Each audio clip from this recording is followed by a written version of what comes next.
Hi guys, today I am doing a book review, but before I get into that, in my haul I was supposed to kind of share with you guys the 4 books that I will be reading and reviewing for you guys in this month of January. So here I will share that with you. The first book that I will be reviewing is The Hunchback of Notre Dame by Victor Hugo. The second one that I will be reading and reviewing for you guys is Murder on the Mind. It's the first book of a series that I got for free, and yeah, these two I am currently reading right now. The third book that I will be reading and reviewing for you guys is Uncle Tom's Cabin by Harriet Beecher Stowe, and the fourth one is Double Dare You. So that will be what you'll be seeing. This is a review on Beautiful Darkness. It's the second book of the Castor Chronicles series, the first one being Beautiful Creatures, and I don't know if I've reviewed the first one through vlog form, but if I did, I'll put a link to that below so you can see my thoughts on that. If not, I'll put a link to my blog where I reviewed that for sure. Let us just get into the review. First off, let's talk about what this second one is about, sort of. So in the first book, we found Ethan, who is the protagonist. Yeah, I think it's what's called when you're talking about the main character. He narrates the story. You see it through his eyes, which is amazing because it's a rare thing to see in YA. And so I was really happy and excited to see that. Ethan's been having dreams in this first one about a girl and him falling, or at least what he thinks is falling, and when he meets her for the first time after she moves to this small southern town called Gatlin, he realizes that's her. And so this takes you through all that crazy stuff that happened in that first book when he realizes that she's a caster and there's this underworld of Gatlin that nobody could have imagined, least of all him, who only wanted to get out of this town. So at the end of the book, things happened. He died, came back to life, making, so when we get into this book, it takes off almost pretty much this right after that book ended. So I really appreciate how close to the ending it came. Also, I really appreciated the fact that it kind of gave you like a review of what happened in the last book. So now on to the writing, which I absolutely gave high applause to these people, because in the first book I really had issues with the writing. It was very jagged. I just found the sentence structure, the formation of them, just awful. I couldn't read the book very smoothly because of that. And also what kind of slowed down my reading in the first book was the grammatical errors. I just felt they didn't put a lot of effort into it, specifically the editors, who should have been able to catch those things because they are very obvious, at least to me. But in this book, I found it so much better. They put a lot more effort, it feels, into making the writing more smooth, and the editors did such a better job in catching those mistakes than maybe the authors couldn't at that time. I know it's a hard time to catch mistakes when you're trying to edit your own paper. It's so hard. And yeah, I really just loved it. It made the writing flow so much more smoothly. I could read this without stopping if I had wanted to, or if I could. And it just made the whole story just come to life a lot more easily than in the first one. Now on to the pacing.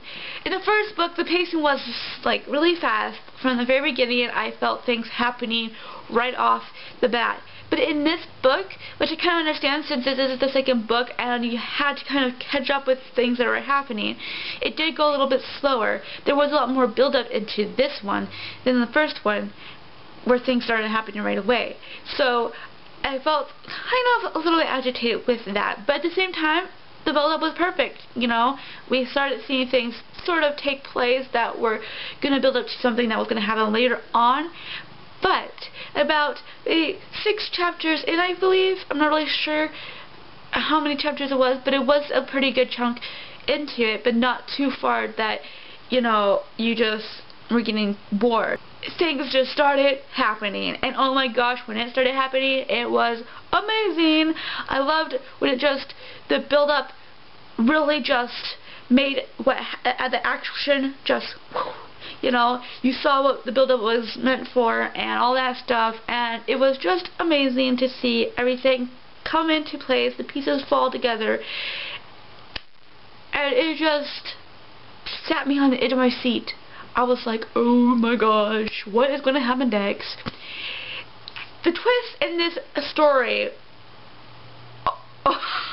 especially that one twist, if you've read the second book, you know what happens towards the end when they're in the cave, and right before the cave scene.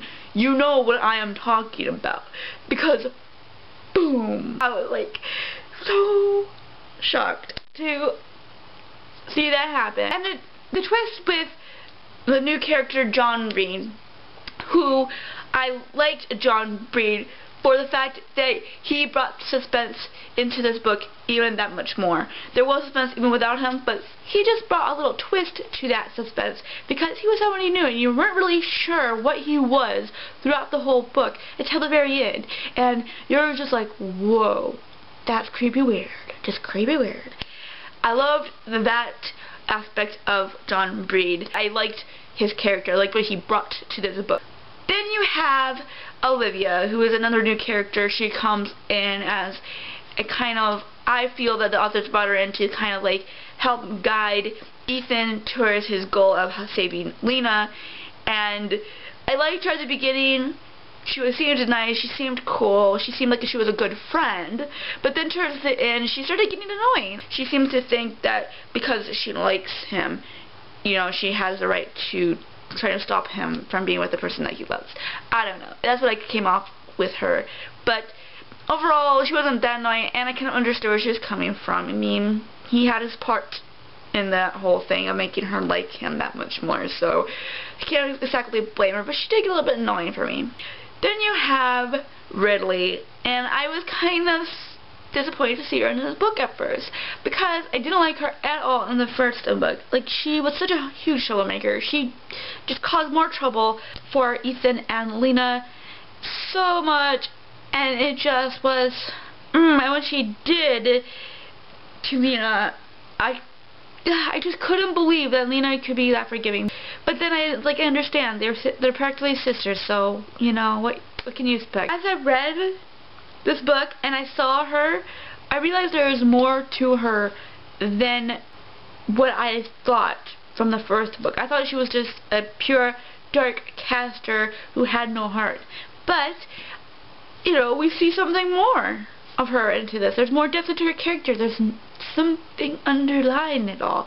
And oh my gosh, it's so sad because I really feel bad for her in this book. Like, it's like, I'm thankful that I can't say it, but I'm thankful for this part that, you know, happened, but at the same time I feel bad because that was part of who she was. So yeah, I feel bad for her. I think my most favorite character in this book, who just made this book not too serious, she always brings a smile to my face, and that is Alma. I love Alma. She's just the best character out of all. So let's talk about Lena a little bit, because I know that from the reviews I have read about this book is that people didn't really like how Lena was acting in this one.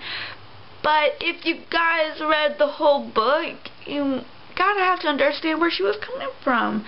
And I do understand. Like, first of all, she was gaming over Megan, and then she thought she was going dark and that she had no choice, and she just was doing what she had to do. And I appreciated the self-sacrificing that she was taking by leaving, because she didn't want to leave Ethan, and I felt that from the very beginning. Like, she didn't really want to leave, but she felt she had to. She was scared, she was grieving, she was angry, she just did what she felt she had to do. And I just felt so bad for her, and I felt so bad for Ethan because he didn't understand, and he didn't know. Like, he just didn't know what she was sacrificing at the time. And it's just, it was so sad, and it made me almost cry, like, right at this one point where she was like, leave me go away, please. And it was just like she walks and disappears out of his sight, and it's just like, oh, oh. And at first you're just like, are they really ever gonna get back together? Because, oh my gosh, like, how after all this could they? And the ending of this book, like, it is so scary. Not like something jumped out of the closet at you scary, but the whole ominous feel of it is just, I really need the third book, like, right now, because I need to find out what happened. Also, another important little detail of this book is the romance. You know, in the first book you saw them falling in love. Now in the second book you see that their love is kind of tearing apart, and you see what it's doing to them and all of that. And I really appreciated the way that they didn't make their relationship perfect. You know, there are struggles that they're going to have to work through, and they have their own personalities and their own wants and needs, and you're going to see that clashing with each other once in a while. And in this book it was really just like, you know, big because of what was happening with her claiming moon and all that. But the underlying fact is they didn't make their relationship perfect, which I really loved and appreciated. Also the fact that it wasn't in your face. It was very well balanced between the storyline of him needing to do what he needed to do to get to Lena and all that. So overall, this was a wonderful second book to this series. I just really loved it. I gave it five stars because it was, oh my gosh. Once I got into the book, I just couldn't stop. And it took a little bit longer than I wanted to get done with it because of things happening in life, and that made me take a pause. Otherwise I would have been done like 3 days ago, because this book was really fast to get through. So yes, if you've read this book, tell me what you thought about it, because oh my gosh, this was so fantastic.